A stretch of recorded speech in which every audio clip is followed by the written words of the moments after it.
Well, good morning. I am sitting in El Paso, Texas, waiting on a shipper. And I got to tell you, I've had a pretty cruddy week.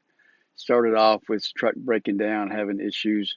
I was up for about 34 straight hours. I may have gotten an hour or two nap in there.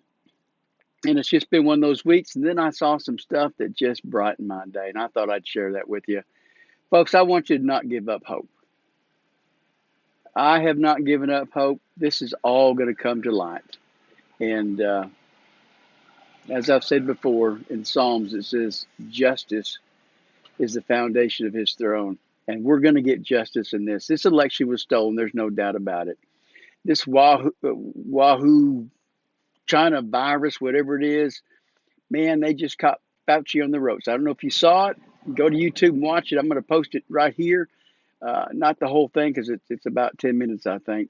But Senator Paul Rand questioned Dr. Fauci, that lying rat, and he got him to lie in open session, and you can see the guy smirking behind Rand because he knows they know they've caught him. But I don't believe in conspiracies, but I also don't believe in coincidences. So watch this yourself. But I'm going to play you first is a quote by Dr. Fauci, and then in the mouth of two or three witnesses, I'm going to show you a live video. 9 days before Trump took office, somehow he bragged and knew that there was going to be some major viral thing come out that this administration was going to have to deal with that they've never had to deal with before. So check With this this out. statement. I thought I would bring that perspective of my experience in 5 administrations to the topic today, which is the issue of pandemic preparedness. And if there's one message that I want to leave with you today, based on my experience, is that there's no question there will be a challenge to the coming administration in the arena of infectious diseases. Both chronic infectious diseases in the sense of already ongoing disease, but also there will be a surprise outbreak. And I hope by the end of my relatively short presentation, you will understand why the history of the last 32 years that I've been the director of the NAIAD will tell the next administration that there's no doubt in anyone's mind that they will be faced with the challenges that their predecessors were faced with. Okay, so there you have a quote, but you say anybody could type that up and say he said it. You're right. So watch this. Go ahead. Given, as you heard from the introduction, that I have been around for a while and have had the opportunity and the privilege and the pleasure of serving in 5 administrations, I thought I would bring that perspective to the topic today, is the issue of pandemic preparedness. And if there's one message that I want to leave with you today based on my experience, and you'll see that in a moment, is that there is no question that there will be a challenge to the coming administration in the arena of infectious diseases, both chronic infectious diseases in the sense of already ongoing disease, and we have certainly a large burden of that, but also there will be a surprise outbreak. And I hope by the end of my relatively short presentation, you will understand why history, the history of the last 32 years that I've been the director of NIAID, will tell the next administration that there's no doubt in anyone's mind that they will be faced with the challenges that their predecessors were faced with. Okay, so right out of the horse's mouth, or the horse's ass anyway, the horse's mouth. Now, check this out with Rand Paul and watch him lie. Lie, lie, lie. Liar, liar, pants on fire. Pandemic started in a lab in Wuhan or evolved naturally, but we should want to know. 3 million people have died from this pandemic, and that should cause us to explore all possibilities. Instead, government authorities, self-interested in continuing gain-of-function research, say there's nothing to see here. Gain-of-function research, as you know, is juicing up naturally occurring animal viruses to infect humans. To arrive at the truth, the U.S. government should admit that the Wuhan Virology Institute was experimenting to enhance the coronavirus's ability to infect humans. Juicing up superviruses is not new. Scientists in the U.S. have long known how to mutate animal viruses to infect humans. For years, Dr. Ralph Baric, a virologist in the U.S., has been collaborating with Dr. Shi Zhengli of the Wuhan Virology Institute, sharing his discoveries about how to create superviruses. This gain-of-function research has been funded by the NIH. The collaboration between the U.S. and the Wuhan Virology Institute continues. Doctors Barrick and Shi worked together to insert bat virus spike protein into the backbone of the deadly SARS virus, and then use this man-made supervirus to infect human airway cells.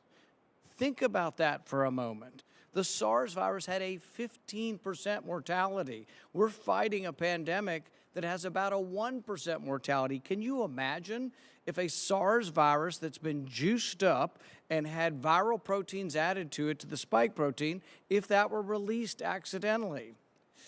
Dr. Fauci, do you still support funding of the NIH funding of the lab in Wuhan? Senator Paul, with all due respect, you are entirely and completely incorrect that the NIH has not ever and does not now fund gain-of-function research in the Wuhan Institute Do they of fund Virology. Dr. Barrick? We do not fund Do you fund Dr. Barrick's gain-of-function research? Dr. Barrett does not doing gain-of-function research, and if it is, it's according to the guidelines, and it is being conducted in North Carolina, not You don't think in inserting China. a bat virus spike protein that he got from the Wuhan Institute into the SARS virus is gain of function? That is You would be not- in the minority because at least 200 scientists have signed a statement from the Cambridge Working Group saying that it is gain of function. Well, it is not. And if you look at the grant and you look at the progress reports, it is not gain of function, despite the fact that people tweet that. So they do write you still about it. support sending money to the Wuhan Virology Institute? We do not send money now to the Wuhan Do you Virology support Institute. sending money? We did under your tutelage. We were sending it through EcoHealth. It was a sub-agency and a sub-grant. Do you support that the money from NIH that was going to the Wuhan Institute? Let me explain to you why that was done. The SARS-CoV-1 originated in bats in China. It would have been irresponsible of us if we did not investigate the bat viruses and the serology to see who might have been Or infected. perhaps it would be in China. irresponsible to send it to the Chinese government that we may not be able to trust with this knowledge and with this incredibly dangerous viruses.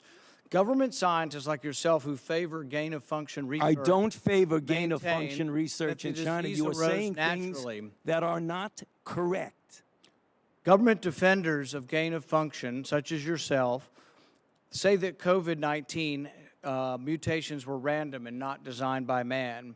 But interestingly, the technique that Dr. Barrick developed forces mutations by serial passage through cell culture that the mutations appear to be natural.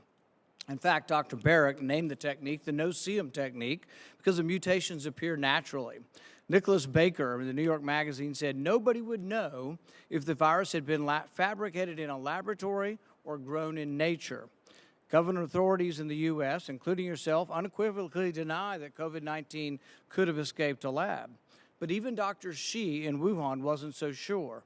According to Nicholas Baker, Dr. Shi wondered, could this new virus have come from her own laboratory? She checked her records frantically and found no matches.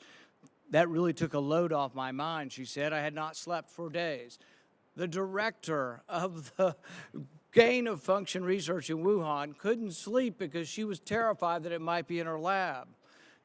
Dr. Barrick, an advocate of gain-of-function research, admits the main problem that the Institute of Virology has is the outbreak occurred in close proximity. What are the odds? Barrick responded, could you rule out a laboratory escape? The answer in this case is probably not. Will you, in front of this group, categorically say that the COVID-19 could not have occurred through serial passage in a laboratory?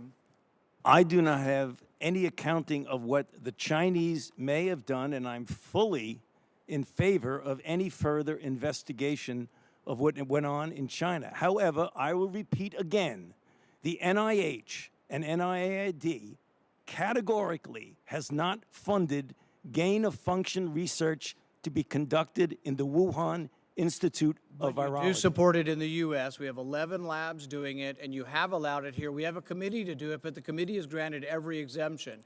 You're fooling with Mother Nature here. You're allowing super viruses to be created with a 15% mortality. It's very dangerous. I think it was a huge mistake to share this with China, and it's a huge mistake to allow this to continue in the United States. And we should be very careful to investigate where this virus came from.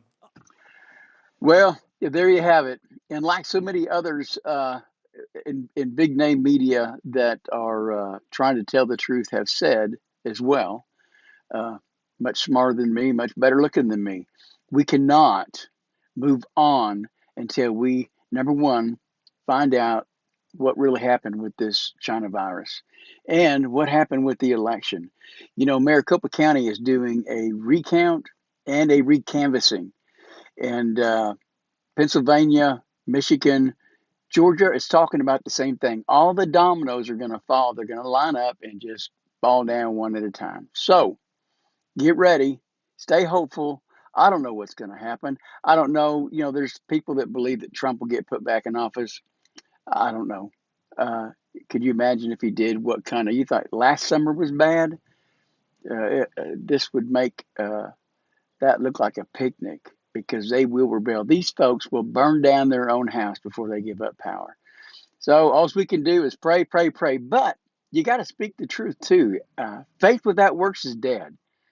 So don't just say, hey, it's in God's hands. You know what? Jesus said, occupy till I come. That means get busy, speak up, and do what you can. Even if that is just pray. That's all I got. Get back to work. Most of you wasting time anyway. Have a good day.